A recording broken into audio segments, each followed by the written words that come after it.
Oi, turma do livro Dois Mundos Tão Meus, Luiz Sérgio, Irene Pacheco Machado, no capítulo 22, A Peregrinação de Jesus.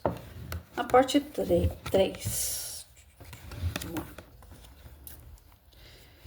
Jesus não pregou um caminho de flores para seus seguidores, mas prometeu ficar ao lado de seus irmãos. Os apóstolos às vezes falavam entre si em voz baixa, tristes, temerosos do amanhã. Jesus, na sua fé em Deus, prosseguia sua peregrinação. Para provar aos queridos discípulos que a morte não existe, Cristo, ao anoitecer, chamou para junto de si 3 dos seus discípulos, Pedro, Tiago e João, e os conduziu por acidentada vereda a uma deserta encosta da montanha. Aos fariseus hipócritas, Cristo não deu sinal algum, mas aos seus irmãos ele provou a imortalidade da alma. Diante daqueles 3 fatigados discípulos, ele realizou a primeira sessão espírita disciplinada e cristã. Orou curvado sobre o pedregoso solo. Jesus brilhava como o sol e os apóstolos se davam conta de que estavam diante do governador do planeta. Seu semblante resplandecia, suas vestes tornaram-se brancas, transluzentes, e todo o monte iluminou-se. Com temor e espanto fitavam a figura radiante de Jesus. Os apóstolos não compreendiam por que Moisés e Elias ali se encontravam, mas Cristo quis dizer-lhe que os 2 eram um único espírito e que ele, Jesus, também não morreria, porque os espíritos do Senhor não morrem, passam de uma vida para outra. Muita coisa importante aconteceu no momento em que Jesus pôs os discípulos a par da reencarnação. Elias, em outra época, fora Moisés, e no tempo de Jesus, João Batista. Passaram a noite toda naquele monte e ao anoitecer do sol, e ao nascer do sol encontrou Jesus os discípulos a caminho da planície. João, Pedro e Tiago seguiam os discípulos a caminho.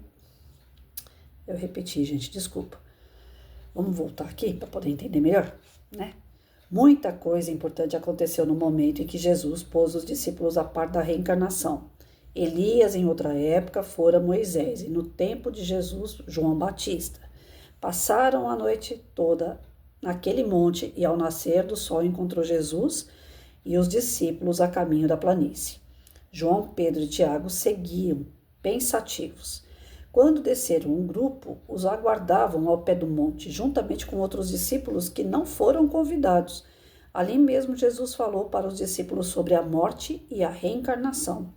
Ao conviver com o espírito de Elias, quis Jesus ensinar aos discípulos tudo sobre o intercâmbio mediúnico, mas eles não compreenderam e indagaram o que queria dizer ressuscitar dentre os mortos.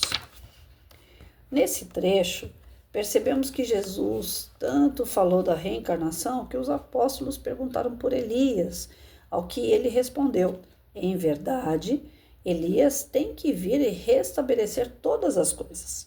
Jesus continuou: mas eu vos digo que Elias já veio, eles não o reconheceram, e contra ele fizeram tudo o que quiseram. Assim também farão sofrer o Filho do Homem. Mateus capítulo 17, versículo 11 e 12. Não precisa muita coisa para chegarmos à conclusão de que Jesus e seus apóstolos conversaram no monte sobre o desencarnar e o reencarnar. Diante de nós, reafirma-se a teoria das vidas sucessivas. Elias voltara como João Batista. Ele era o profeta que havia de vir. O espírita não pode desprezar o Antigo Testamento, pois nele encontramos a confirmação da doutrina. O essencial é estudá-la para compreender as verdades espirituais. Quem desejar aprofundar-se no assunto, procure o Salmo 112, 113, e lá encontrará a reencarnação novamente. Seja bendito o Senhor, vós desde agora e para sempre. Excelso é o Senhor sobre todas as nações, e sua glória está acima dos céus. Que há como o Senhor, nosso Deus, que habita nas alturas e atende às criaturas humildes no céu e na terra? Levanta do pó da terra o desvalido e tira da imundície o pobre, para colocar com os príncipes, com os nobres do seu povo. E a mulher estéril fala, viver em sua casa alegre, ao ver-se rodeada de filhos. Levantar do pó significa que devolvemos o corpo à terra e o nosso espírito ressurge em um novo corpo. Portanto, aquele que sofreu a carência de recursos pode voltar como príncipe. A mulher estéril pode retornar em outra vida, rodeada de filhos. É Deus concedendo ao homem o perdão, dando liberdade aos oprimidos. Distraíra-me nessas divagações, e ao voltar a atenção ao palco, Jesus descia do monte e os discípulos buscavam-no para expulsar um espírito trevoso. Lá em cima, Cristo conversara com os mensageiros celestes e agora mais uma vez estava ele diante de um espírito inferior. Como negar este intercâmbio quando Jesus, grande doutrinador, teve dele esses pobres espíritos sem esclarecimento algum? O lunático debatia-se diante dele e com que carinho e autoridade Jesus o curou. Os 9 discípulos indagaram por que não pudemos nós expulsá-lo. Jesus respondeu, por causa da sua pouca fé. Mateus capítulo 17, versículo 19 e 20. Os 9 apóstolos estavam enciumados porque não tinham sido levados até o monte.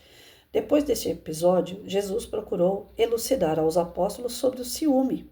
Ao voltar para Cafarnaum, buscou com os discípulos a casa que lhe devia servir de lar. Ali Jesus os preparou, dizendo que em Jerusalém seria morto e ressuscitado. Mas os apóstolos não acreditaram, julgando-no tão poderoso que até a morte o venceria. Jesus fingia não ouvir a conversa dos discípulos, que comentavam sobre quem era o maior no reino dos céus.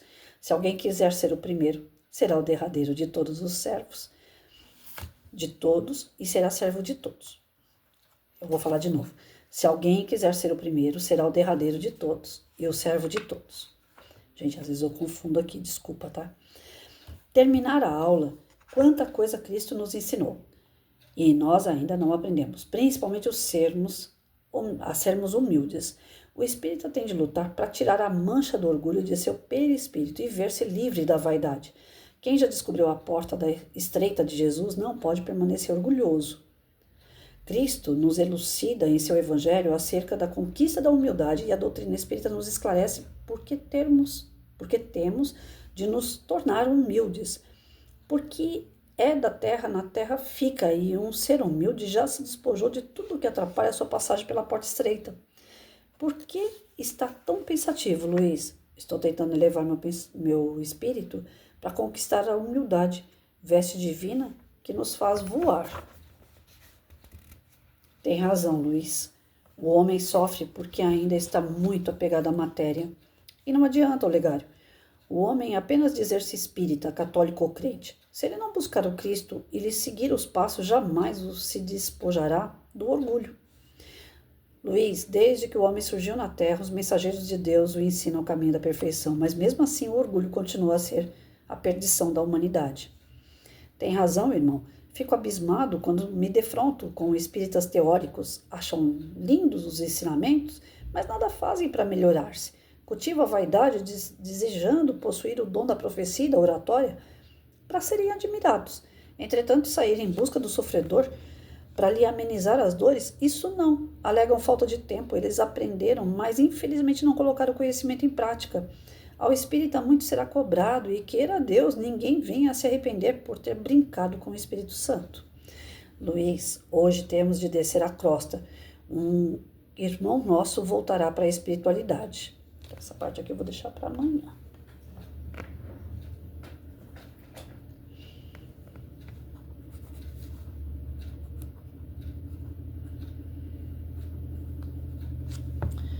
Gente, a questão da reencarnação, que é tocada bem no comecinho do texto de hoje, muitas pessoas alegam assim, né? Quando querem defamar, quando querem diminuir a importância da doutrina espírita, eles falam assim, onde é que está escrito que tem comunicação espiritual? Onde é que está escrito de que existe reencarnação? Aonde é que Jesus pregou que nós podemos voltar no mesmo corpo, né? Eles querem deturbar, eles querem pessoas que ainda não compreenderam ou que querem atacar a doutrina espírita, buscam nas suas interpretações dos textos que são dados a todos nós, através do homem que escreve esses textos, cada um interpreta da sua maneira. Então, eu respeito aquele que interpreta e falo, olha, a morte existe, ponto. Vai ter o paraíso lá no final das contas para quem é bom, o inferno para quem é ruim. Quem quer acreditar nisso e lhe faz bem acreditar nisso, fica nisso.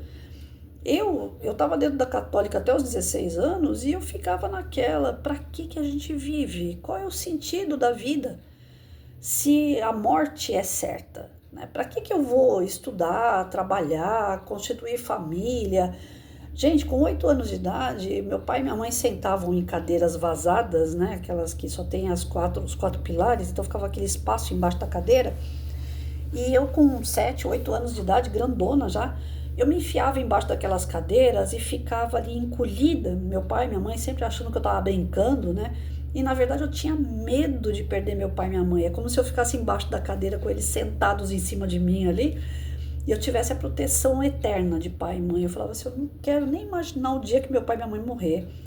Eu morria de medo de perder meu pai e minha mãe, porque para mim aquilo ali, por mais que a gente tivesse problema, como toda família tem, eu queria demais continuar tendo a proteção do meu pai e da minha mãe. Eu morria de medo de perder meu pai e minha mãe. Eu falava, eu vou perder, nunca mais eu vou ter meu pai e minha mãe. Nunca mais eu vou ter a proteção deles, o carinho deles, o abraço deles. Então eu ficava embaixo, simbolicamente, né? Uma criança. A gente é meio lunático, né? Quando a gente é criança. Então naquela simbologia de ficar embaixo da cadeira onde eles sentavam, parecia que ali eu estava, né? Acolhida, que eu estava protegida por eles.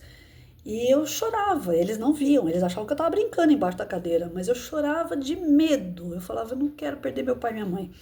Então eu acho tão desesperador quando você acredita na morte, porque um dia eu acreditei na morte e eu sei que é desesperador. Porque você não vê futuro. Você fala, nossa, você vai fazer, para depois no final das contas você ficar embaixo da terra lá, né? Que a gente tem aquela sensação do morto, aquela pessoa que deita, coloca a mãozinha no peito assim e fica, né? Estátua. Então eu tinha uma mentalidade assim de que a morte era só aquilo. Você chega no caixão, deitado você fica, deitado você vai ficar eternamente, né? E aquilo para mim dava uma gastura, dava medo total. De falar, eu tinha muito medo de morrer, né? E medo de perder pessoas que eu amava da mesma forma. Falar, vai morrer, vai ficar lá deitado lá, nunca mais eu vou ver, já pensou? Então eu já tinha saudade de pai e mãe antes mesmo da partida deles. E quando eu entrei na doutrina espírita, foi tão confortante uma das primeiras respostas do Livro dos Espíritos: a morte não existe. Poxa, mas como assim a morte não existe? Como assim eu posso rever as pessoas que desencarnam e vão estar num lugar provavelmente me esperando para a gente poder fazer novos combinados e novas histórias e novos cenários, sabe? E nós vamos dar continuidade ao amor, ao carinho, ao respeito, inclusive às brigas que a gente tem, os desentendimentos. Ou seja, é uma novela que não acaba nunca, né? Nós vamos estar sempre ligados àquelas pessoas. Isso não é confortante? Então, por que que pessoas lutam tanto para jogar aquela palavra assim, a morte é o fim? Eu não acho a morte o fim. A morte para mim é sempre uma transição, é uma mudança, é uma renovação. É como se você terminasse o primeiro tempo do jogo, quem venceu, parabéns, quem perdeu vai correr atrás para poder ver se vence também, e vai vir o segundo tempo do jogo, e o terceiro, o quarto, o quinto, e eternamente quantos tempos forem necessários. Com aqueles jogadores novos, com rivais novos, com parceiros novos, mas você vai estar em constante movimento. Então, para mim, morrer hoje não quer dizer absolutamente nada. Eu sempre peço a Deus a saúde, as condições físicas para levar a minha vida sem depender de ninguém.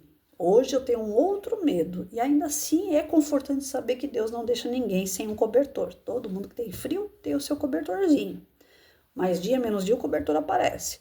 Ele não deixa ninguém descoberto. Eu sei disso. Mas se hoje alguém perguntar para mim, Patrícia, você tem algum medo? Eu falo, eu tenho. Ainda tenho. Porque eu sou imperfeita, sou imatura e eu tenho medo da dependência. Eu tenho medo de repente ficar numa cadeira de roda ou de necessitar de pessoas dar comida na minha boca, de precisar de um cuidador, de exigir que alguém fique perto de mim, cuidando de mim. Então, eu tenho esse receio. Eu já conheço pessoas que têm necessidade de um cuidador, de um enfermeiro, que precisa de alguém que dê banho, que dê comida. E isso me assusta. Se alguém perguntar para mim se a doutrina já acabou com todos os seus medos, eu falo, não, mas não é a doutrina, sou eu. Por mais que eu estudo, eu ainda não internalizei aquela lição. E isso acontece com os apóstolos. Quando Jesus chama 3 para falar de reencarnação, é porque 3 estavam maduros para ouvir sobre reencarnação. Os outros não estavam maduros. E aí gera o quê? O melindre, a dor de cotovelo. Mesmo Jesus não pegou nenhum apóstolo, nenhum discípulo ali que fosse perfeito. Eram pessoas imperfeitas, como nós. E ele foi passando seus ensinamentos com calma, de acordo com o amadurecimento, com a busca de cada um. Aqueles que estavam mais preparados, Jesus chamou de lado e falou, vem cá, eu vou explicar que existe reencarnação. Que Elias foi João Batista e João Batista foi Moisés. Houve a reencarnação desse espírito 3 vezes. E nós temos dentro daquilo que Moisés escreveu, dentro do Testamento Antigo, já as palavras sobre a reencarnação. Quando diz que uma mulher infrutífera, numa outra passagem, vai vir com filhos. Está lá escrito lá no Antigo Testamento. Então, se vocês forem buscar a doutrina espírita desde a primeira revelação, nós vamos encontrar. Só que as pessoas relutam e falam, Antigo Testamento não é. Falam demais do olho por olho, dente por dente, faça, né, se te bater, você vai lá e revida. A interpretação na era de Moisés era de acordo com a passagem daquela população, daqueles espíritos daquela época que eram muito selvagens. Então, para conter aquele povo, era necessário um certo rigor. Aí vem Jesus e ele falou assim, eu não vim destruir a lei de Moisés, eu vim dar cumprimento a essa lei. E aí ele pega os 10 mandamentos e fala assim, olha, já que vocês não aprenderam os 10, eu vou resumir em 2. Ama a Deus sobre todas as coisas e ao próximo como a si mesmo. Ali já está o resumo de tudo.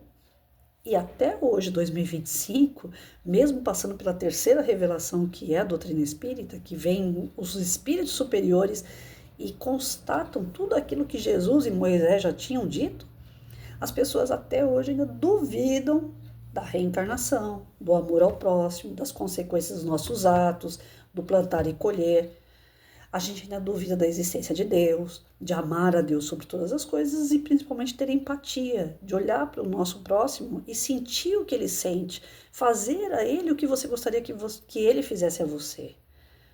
Essas dificuldades ainda estão impregnadas no nosso espírito, que é um espírito inferior, que é um espírito ainda que está relutando, que ainda está buscando uma transformação.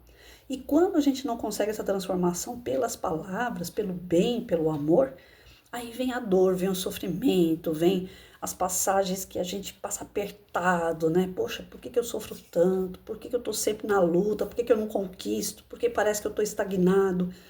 Por que acontecem coisas ruins em minha volta? Por que eu sou assaltado, furtado? Por que uma pessoa é estuprada? Por que uma pessoa é violentada? Por que existe morte? Tudo isso ao nosso redor é, por incrível que pareça, para o nosso bem. Porque a gente não aprendeu pelo amor. Então a gente tem que aprender pela dor. Nós temos que passar por essas situações para amadurecer.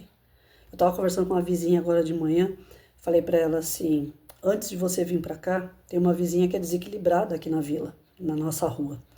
Ela passa por umas situações assim com o filho que é drogado e ela não bate muito bem, as ideias dela é meio distorcida e ela é uma pessoa invejosa, ela é uma pessoa que não fala coisa com coisa. E a gente vê que é muito carregada. Falei, antes dessa minha vizinha, que é uma pessoa de luz, eu brinco muito com ela a respeito disso, chegar aqui, eu ainda tinha muita treta com a outra vizinha desequilibrada, né?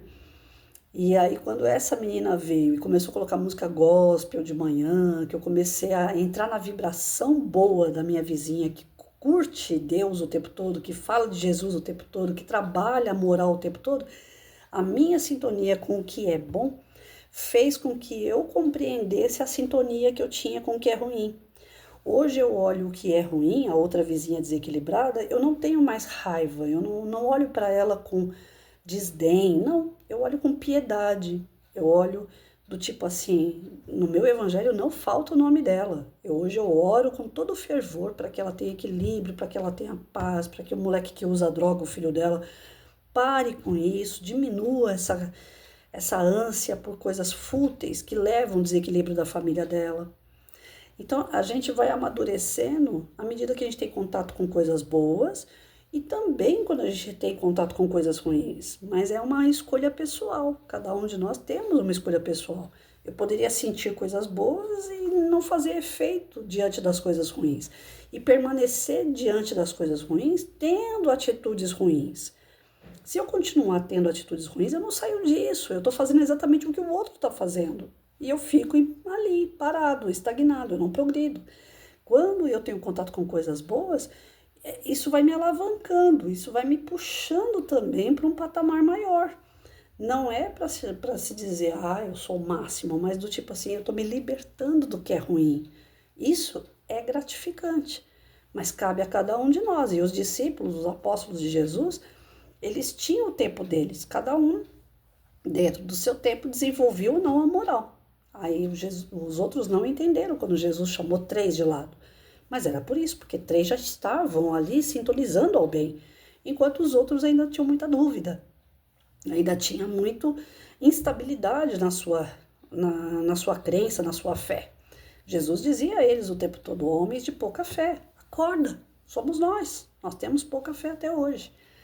Então que a gente aprenda com a lição de hoje a desenvolver pelo bem, para o bem, sendo do bem.